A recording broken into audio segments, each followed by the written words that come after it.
Hey Vikings faithful, Skol Nation, it's your boy, Jake, coming at you with the latest Minnesota Vikings news that's shaking up Egan. We've got some tough updates from the team, including roster moves and injuries that hit hard after our 2025 preseason opener against the Houston Texans. Buckle up, because this roller coaster of emotions is going to keep you glued to your screen. What's next for our purple and gold? The Vikings just dropped some bombshell announcements. Linebacker Brian Asamoah II has been waived. Receiver Rondale Moore is out for the season on injured reserve, and rookie center Zeke Correll has been waived with an injury designation. These moves come right after a gritty preseason battle, and they're sparking all kinds of questions about our depth and strategy.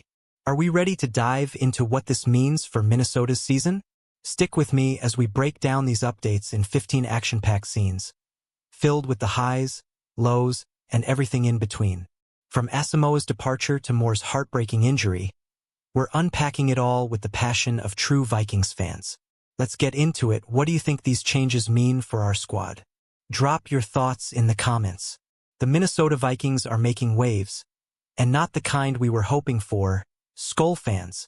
Tuesday's roster moves sent shockwaves through the fanbase, with Brian Asamoah II, a promising linebacker, getting waived. This is a guy we drafted in 2022 with high hopes.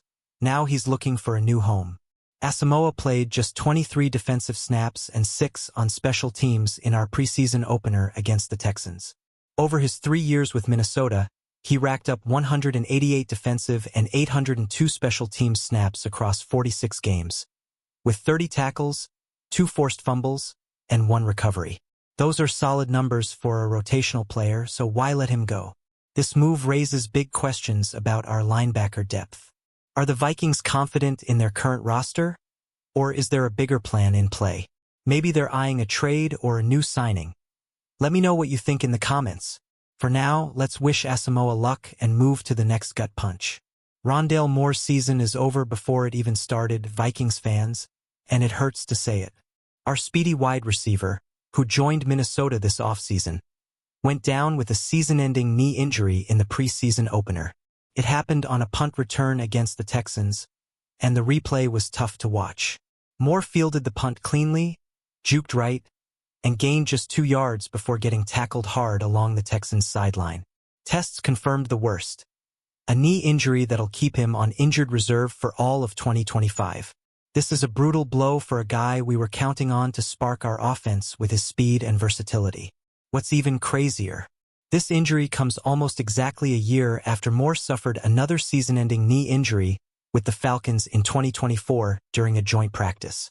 Can this guy catch a break? How do you think this impacts our receiver room?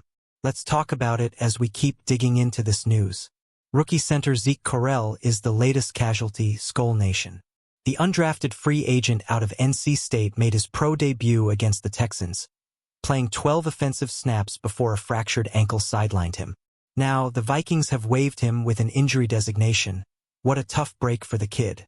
Correll was fighting for a spot on the roster, showing some promise in his limited action. An injury like this could mean a settlement and a chance to recover elsewhere, but it's a setback for a young player trying to make his mark. Vikings fans, do you think we'll see him back in purple someday? This move leaves us wondering about our offensive line depth, especially at center. With training camp in full swing, who steps up to fill the gap? Keep those comments coming. I want to hear your takes on how we rebound from this one. Let's talk about the bigger picture, Vikings fans. These roster moves come right after our 2025 preseason opener against the Houston Texans, a game that showed both promise and pain. Losing Moore and Correll to injuries and waiving Asamoah signals some tough decisions from the front office. The Vikings are clearly reshaping their roster, but at what cost?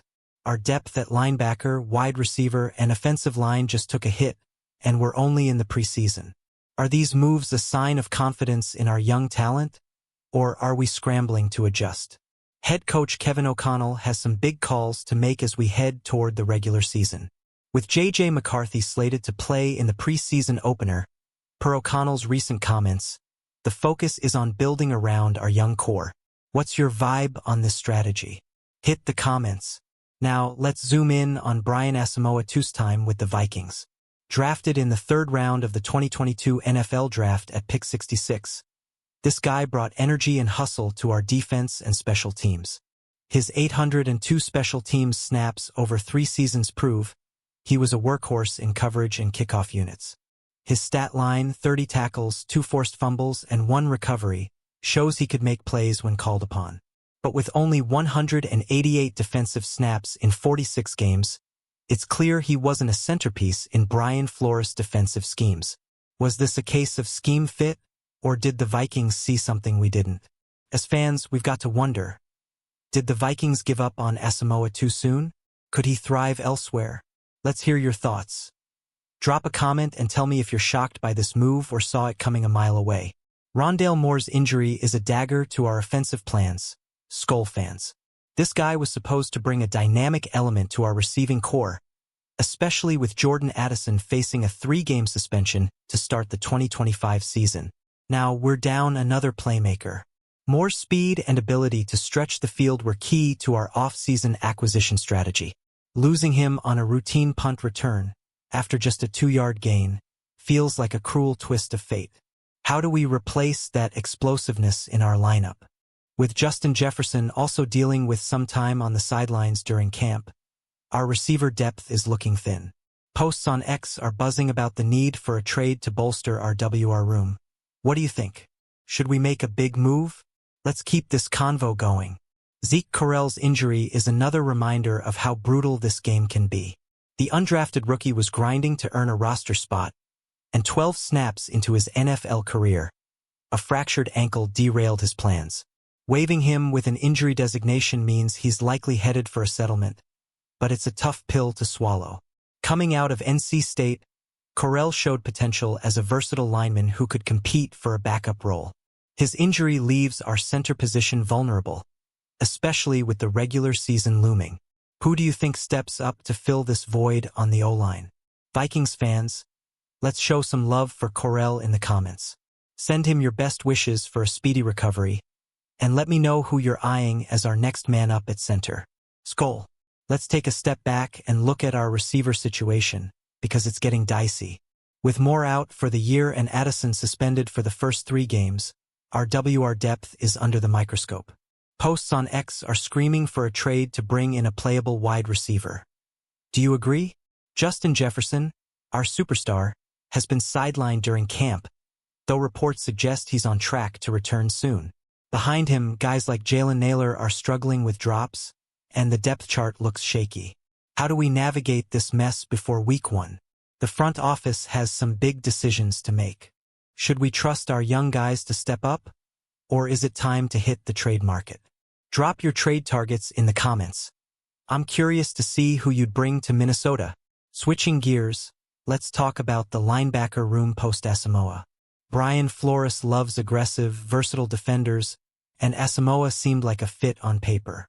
But with only 23 defensive snaps in the preseason opener, it's clear he wasn't in the long-term plans. So who fills the gap? Guys like Ivan Pace Jr. and Blake Cashman are likely to carry the load, but depth is a concern. The Vikings might be banking on younger players, or even a late camp signing to bolster the unit. What's your take on our linebacker core now? Skol Nation, I need your insight. Are we good with our current linebacker group? Or should we be looking for reinforcements? Hit the comments and let's break this down together. The offensive line is another area to watch after Correll's injury. Losing a center, even a backup, puts pressure on our starters like Garrett Bradbury. With the Vikings O-line already a work in progress, this waiver feels like a gamble. Training camp reports suggest the line has been holding up, but depth is critical in a 17-game season. Are we confident in our backups? Or is this a sign to bring in another body? Vikings fans, what's your gut telling you? Let's keep the energy high. Drop your thoughts on our O-line in the comments. Are we set for the season, or do we need to make a move? Skol Vikings. Now, let's talk about J.J. McCarthy, because he's the future of this franchise. Coach O'Connell confirmed our rookie QB will see action in the preseason opener, which is huge for his development. After these roster shakeups, all eyes are on how he handles the pressure. McCarthy's poise and arm talent have been hyped in camp, But losing weapons like Moore doesn't make his job easier. How do you think our first-round pick will fare in his first NFL action? I'm pumped to see him sling it. Drop your predictions for McCarthy's preseason debut in the comments. Are we looking at the next Vikings legend? Or does he need more time to grow? Let's hear it. Skol Nation. The Vikings special teams unit takes a hit with these moves, too. Asamoah's 802 career special teams snaps made him a key contributor on kickoffs and punt coverage. Losing him could mean more reps for younger guys. But are they ready? Moore's injury also hurts our return game. His speed was perfect for punt returns, and now we're back to the drawing board. Who do you think steps up as our primary returner now? Special teams can make or break close games, so this is a big deal. Vikings fans, who's your pick to fill these roles? Drop your thoughts in the comments and let's keep the Skol spirit alive. Let's zoom out and think about the 2025 season as a whole. These roster moves and injuries are a gut check. But the Vikings have faced adversity before. With Kevin O'Connell at the helm and a young core led by McCarthy and Jefferson, there's still plenty to be excited about. The preseason is all about finding answers, and these setbacks are forcing our depth players to step up. Are we building a playoff contender? Or are these injuries a sign of trouble ahead? What's your vibe, Skol Nation? Hit the comments with your season predictions. Are we making a deep run? Or is it a rebuilding year? Let's talk it out and keep the faith in our Vikings. As we wrap up this news, let's reflect on what it means to be a Vikings fan. We've been through heartbreak before, injuries, tough losses, you name it. But Skol Nation always rises, and this is just another test of our loyalty. These roster moves show the NFL's brutal reality. Tough decisions and injuries are part of the game, but with every challenge comes an opportunity for someone new to shine. Who's your breakout candidate for 2025? Drop their name in the comments and tell me why they're gonna ball out. Let's rally behind our team and show the league what Minnesota's made of. Alright, Skol Nation, we've covered the highs and lows of this Vikings news cycle. From Asamoah's waiver to Moore and Correll's injuries, it's a lot to process, but we're in this together. The 2025 season is coming fast, and I'm hyped to see how we respond. Don't forget to hit that like button if you're feeling the Skol spirit, and drop a comment with your thoughts on these moves. Let's get this conversation popping. Subscribe and ring the bell so you don't miss any Vikings updates, and share this video with your fellow fans. Skol Vikings! Let's keep the faith, stay loud, and show the NFL why Minnesota's the best fan base in the league. Until next time, keep those horns up, and let's go win some games.